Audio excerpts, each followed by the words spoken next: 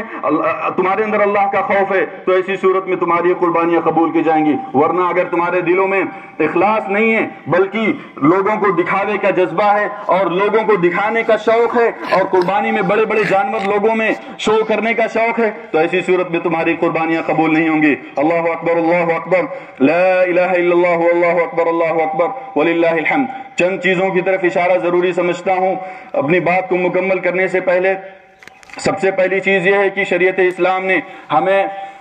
قربانی کرتے وقت احسان سکھایا ہے. احسان کا مطلب یہ ہوتا ہے کہ آپ جب جانور قربان کریں تو اچھے انداز میں کریں, جانور کو تکلیف نہ ہو, اس کے لیے پیشگی پورے طور پہ تیاری کریں. اللہ کے رسول صلی اللہ علیہ وآلہ وسلم نے فرمایا ان اللہ كتب الاحسان على كل شيء فاذا قتلتم فاحسنوا القتلة واذا ذبحتم فاحسنوا الذبح وليحد احدكم شفرته. اللہ کے رسول صلی اللہ علیہ وسلم نے فرمایا کہ جب تم جانور کو قربان کرو تو اپنی چھری کو تیز کر لو, اپنے آپ کو پورے طور پہ تیار کر لو, تو جانور کو کسی طرح کی تکلیف نہیں. یہ وہ اسلام ہے جو انسان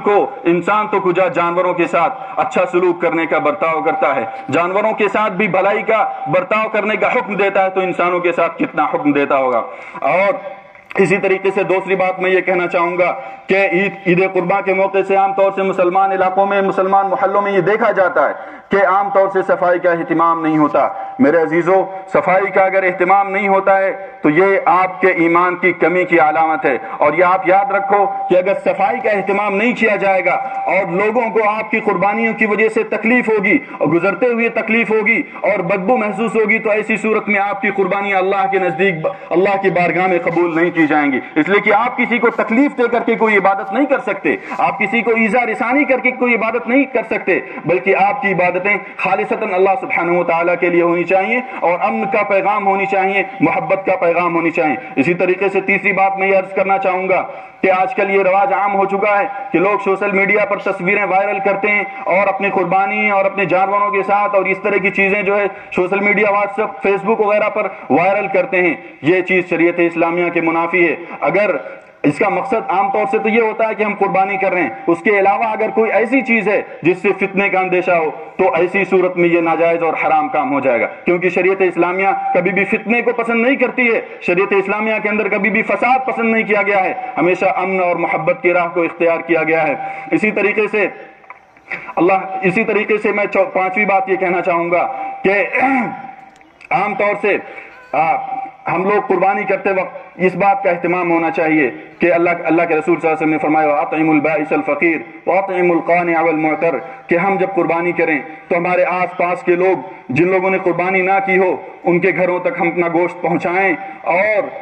جن لوگوں نے اور آس پاس کے علاوہ اور بھی دوسرے لوگ جنہوں نے قربانی نہ کی ہو ان تک اپنے گوشت کو پہنچائیں, ان کے دلوں میں محبت پیدا کریں. اور عید قربان کے دن یا عید کے دن کوئی بھی ایسا چہرہ نہیں ہونا چاہیے جو مایوس ہونا چاہیے. اگر کسی چہرے پر مایوسی نظر آتی ہے تو اس کے ذمہ دار آپ ہوں گے, وہ لوگ ہوں گے جو محلے کے وہ لوگ ہیں جن کو اللہ تعالیٰ نے اصحاب سرود بنایا ہے. لہذا ان چیزوں کا خاص طور سے اہتمام ہونا چاہیے اور ان چیزوں کا خاص طور سے خیال ہونا چاہیے. آخر میں ایک بات کہہ کر کے میں اپنی بات کو ختم کرتا ہوں کہ عید کا پیغام بنیادی طور سے یہ ہے کہ لوگوں کے دلوں میں الفت قائم کی جائے, لوگوں کے دلوں میں محبت قائم کی جائے, اور عید کے دن یہ عہد کیا جائے کہ آپس کی نفرتوں کو ختم کیا جائے, آپس کے بغض و عداوت کو ختم کیا جائے, اور آپس کی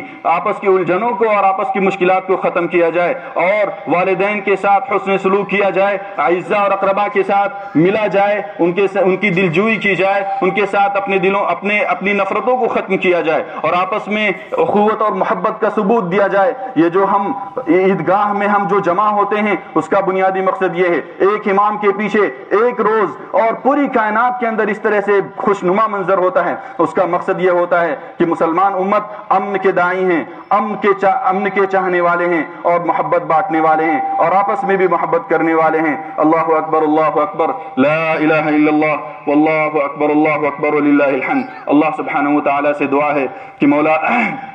ہم تمام لوگوں کو اس عید قرباں کے ہم تمام لوگوں کے لیے اس عید قرباں کو امت اسلام کے لیے خیر کا باعث بنائے اور تمام دنیا کے اندر امن اور شانتی پیدا کر دے، ہمارے ملک کے حالات کو درست فرما دے، ہمارے ملک کے اندر جو